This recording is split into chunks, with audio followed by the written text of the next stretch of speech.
con Caminero. Bueno, estamos viendo imágenes, ¿verdad? Como desde esta mañana, todo lo que es esta zona en San Pedro de Macorís, presentándole sus bellezas. Hemos tratado temas de cómo está San Pedro de Macorís, cuáles son sus, lo que son sus anhelos.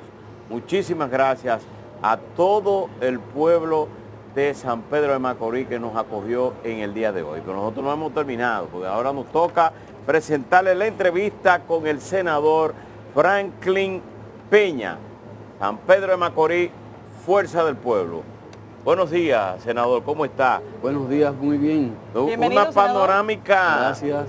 Una panorámica de las cosas que usted ha hecho en el Congreso por San Pedro de Macorís.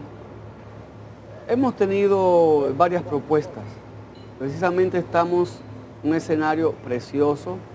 Vemos aquí detrás de nosotros nuestro histórico río Iguamo, que si bien es cierto, esta belleza que tenemos aquí no hemos podido aprovechar adecuadamente, ya que tiene, como decía hace un momento, una historia para la República Dominicana y para nuestro pueblo inestimable. Por ejemplo... Que desde que me senté aquí lo que estoy imaginando es una bella marina ahí atrás. Exacto, una marina. Nosotros en ese sentido hemos hecho varias propuestas. Como usted sabe, ya tengo 20 años de ser legislador. Sí. En todo ese tiempo hemos propuesto leyes, una ley de protección del río Iguamo y de saneamiento. Ya hay otros ríos en el país que fueron aprobados y tienen esos fondos para poderle darle el sostenimiento. Sí, porque lo veo, el río está saneado, no es como hace unos años atrás que uno ni siquiera podía cruzar por aquí, no podíamos estar por aquí. Pero bueno, por lo menos en la parte visible. Exacto, visible. Exacto. Ha mejorado en la parte visible. Y a propósito de esas propuestas que hicimos, pues se hicieron análisis, estudios en el río, tanto de la contaminación, del nivel de contaminación de las aguas, y ha disminuido. A propósito de que uno de los problemas que ha salido a relucir es el del tema de las aguas negras. Exacto. No sé si han recorrido ya un poquito más arriba del río. Los muchachos andan acá en el río. Sí. En un Es precioso. Sin embargo, tenemos un trayecto que, tal y como dice usted, la contaminación de las aguas negras en los barrios periféricos que vierten desechos allí al río, aparte de algunas empresas. Básicamente la contaminación proviene de los barrios o de muchas empresas que irresponsablemente tiran todas sus de ambas cosas. De ambas cosas. Sí, o sea, porque las empresas, ya el mal olor que había era de una empresa en particular, una empresa de las más viejas de aquí, de nuestro San Pedro, que el difunto presidente Balaguer decía, aún estando ciego, que se daba cuenta cuando llegaba por el olor a San Pedro, era producto de una empresa que poco a poco fue mejorando la condición y en una visita que hicimos, un descenso que hizo cuando yo era diputado, pues fuimos a cada una de las empresas y precisamente se comenzó a mejorar un poco la condición. Senador, usted es médico y tienen uno de los principales hospitales de referencia que es el MUSA aquí. Sin embargo, la historia que conozco es que cada gobierno dice que lo repara, pero el hospital nunca termina funcionando. ¿Cuál es el secreto? ¿Qué es lo que pasa en el hospital? ¿Y qué es lo que tenemos que hacer con el hospital? Realmente el hospital nació un poquito defectuoso, porque ustedes recordarán que duró varios años en construcción. ¿Cuál fue el defecto original? El defecto fue que no había la voluntad política fundamentalmente. Y finalmente el hospital se inauguró en el 2004, final del 2004. 2005 fue que comenzó a operar ya en el gobierno de la Unión específicamente. Muy bonito, muy equipado, poco a poco se fue deteriorando y no se le dio el mantenimiento que debía hacer. Un hospital regional con un staff de médicos excelente, casi en todas las especialidades. Sin embargo, el deterioro ha sido progresivo. En varias oportunidades hemos solicitado que se le aumente el presupuesto, porque uno de los grandes problemas que tenemos, no únicamente en el MUSA, es los presupuestos tan bajos para el funcionamiento de un centro de esa capacidad, Yo puedo hablar con propiedad porque como dueño de un centro privado, sé lo que cuesta un equipo, sé lo que cuesta el mantenimiento de un equipo para brindar un buen servicio. Y me imagino lo que se pierde cuando no se le Cuando da no buen se le da. mantenimiento. Lógico claro. lo que se pierde. Se pierde una vida que vale más que todo. Claro. Pero este hospital tiene gente de toda la región este. ¿Y por qué queremos que esté el hospital en las mejores condiciones posibles? Porque es para la población número uno, es para la región, pero puede ser para mí. Donde primero llevan a una persona en un accidente, a un hijo de uno, es al hospital, es lo que se averigua el caso. Los planes que hay es convertir el Antonio Musa en un hospital regional o es construir un hospital regional. Es que es un hospital Es regional. un hospital regional. Es un hospital. Originalmente. Es un hospital de referencia. Sí. Vienen de todas las provincias del este, refieren los pacientes Senador, para acá. lo que no había son los equipos para eso. Y el deterioro de la estructura Sí. física. Senador, usted es miembro del consejo que tienen aquí. Por supuesto. Y Laura preguntaba ahorita un poco, no lo transfería, pero en la sonrisita hasta se le notó. Un poco la confluencia de los grupos políticos, porque las políticas siempre inciden mucho. ¿Qué tan armoniosa está ese consejo como para pensar que todos empujan en una misma dirección, que hay claridad con lo que se quiere, con lo que se demanda, con lo que necesita San Pedro, y qué tanto ustedes pueden ayudar? Realmente lo primero que se necesita para desarrollar una provincia, una institución, lo que sea, es la planificación y la unificación de criterios.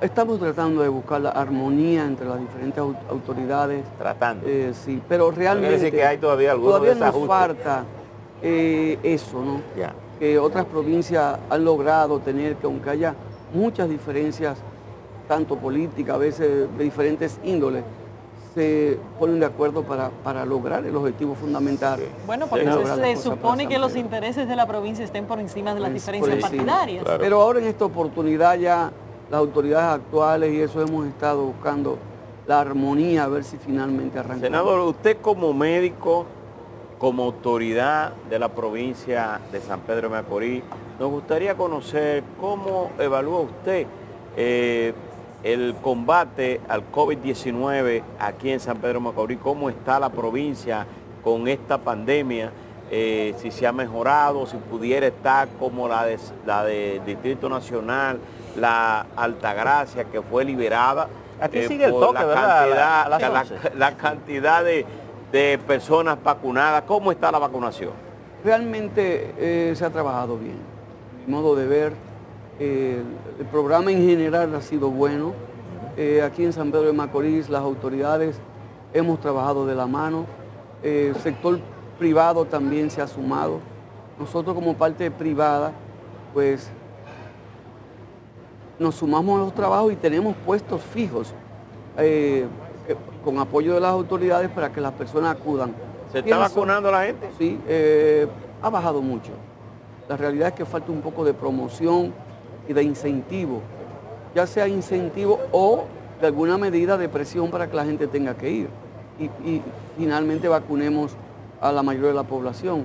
Pienso que deben establecerse algunas medidas de que si, por ejemplo, si tú no te vacunas, no puedes entrar a tal lugar, tienes que presentar tu tarjeta para ir a una fiesta y que eso lo fiscalicen, o para ir a un banco que tengas tu tarjeta, una serie de cosas que se pudieran ¿Qué tanto implementar en esa dirección la gente y las autoridades están cumpliendo ciertos protocolos? Por ejemplo, una de las cosas que he visto aquí, la mayoría de la gente no usa mascarilla, veo que no le pone tanta importancia a la mascarilla. Ese es un gran problema. Es un gran problema. Y nosotros tenemos un centro COVID Ok, aquí en San Pedro de Macorís. Pues desde que comenzó la pandemia, al mes ya nosotros lo pusimos. ok. Y nos damos cuenta cómo anda la enfermedad aquí en San Pedro, y es un reflejo del país, porque inmediatamente aumenta el número de casos. ok. Y ahora actualmente está aumentando el número de casos, Aquí. independiente Aquí aquí está sí, aumentando. pero en muchos otros lugares también.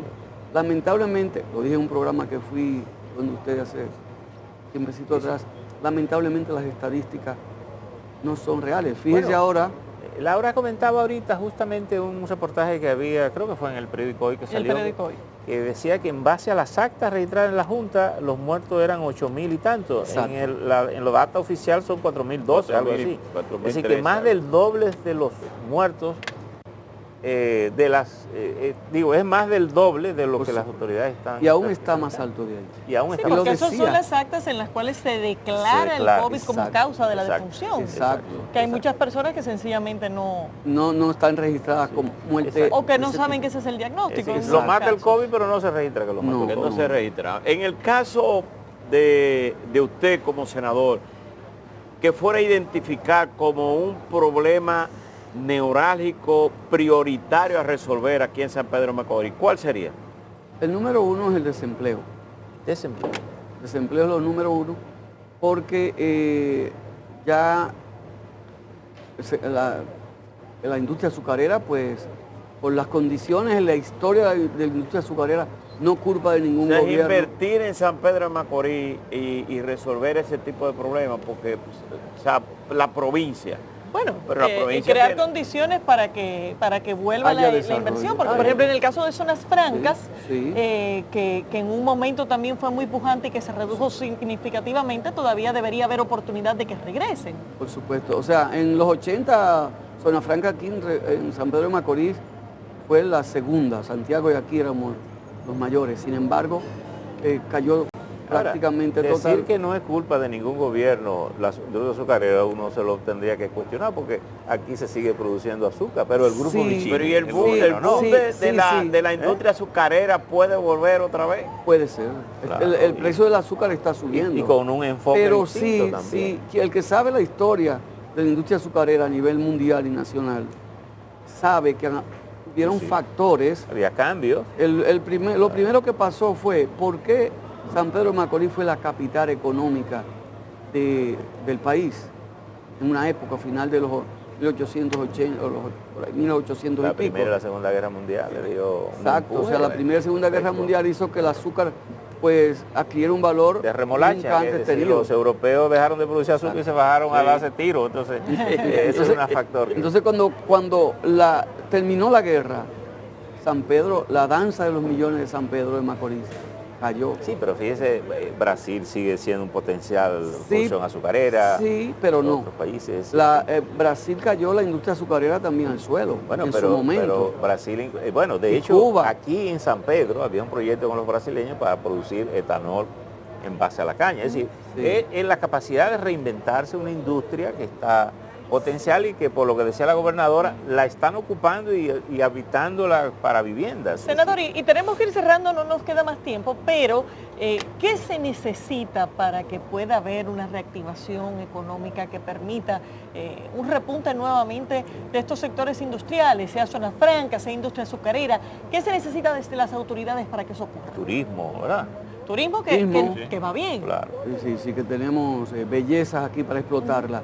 Una voluntad política es lo número uno. O sea, primero nosotros seguir unificando criterios, uniéndonos nosotros. Y segundo, voluntad política. ¿Voluntad o visión? Visión política. Ambas cosas, visión y voluntad, porque voluntad hemos tenido muchas para hacer la cosa mal hecha, pero... voluntad política y visión de futuro y de presente. Porque tenemos mucho. Y al inicio decía, solo con explotar este río, claro. Desde el punto de vista turístico. Claro. Ustedes conocen, o vamos a ir ahora a Juan Dolio, después de esto. Juan Dolio ha tenido un despegue enorme en los últimos años, un turismo inmobiliario increíble. Yo creo que si no es el mayor, está dentro de los mayores del país. Y este río está apenas a 7 minutos. Esto puede ser un atractivo turístico extraordinario. Porque hemos ido a países que te dan un tour por un rito comparado con esto. Sí. Un rito cortitico y te cobran, Costa Rica por ejemplo, fracatán de dólares por un paseíto. Costa Rica, París, Alemania, República Checa. Ya eso trae otro perfume. Bueno, no, porque cada quien le pone su perfume. Le pone su perfume. Senador, muchas gracias. Don Percio, Laura, senador Franklin Peña, Hay que decir que por el este sale el sol, por aquí en San Pedro de Macorís da duro. Y usted da testimonio vivo de eso. A mí me tocó ahorita, ahora le tocó a usted. Señores, vamos a agradecer al senador Franklin Peña, senador de San Pedro de Macorís, por haber estado con nosotros, por habernos dado esta perspectiva y panorama de la provincia y del municipio, así como las demás autoridades que han estado aquí en esta mañana, en esta transmisión especial, que lo que busca es eso, que hablemos de los problemas y las situaciones de la provincia y del municipio para tratar de que se continúen buscando soluciones. Así que, senador, gracias por habernos acompañado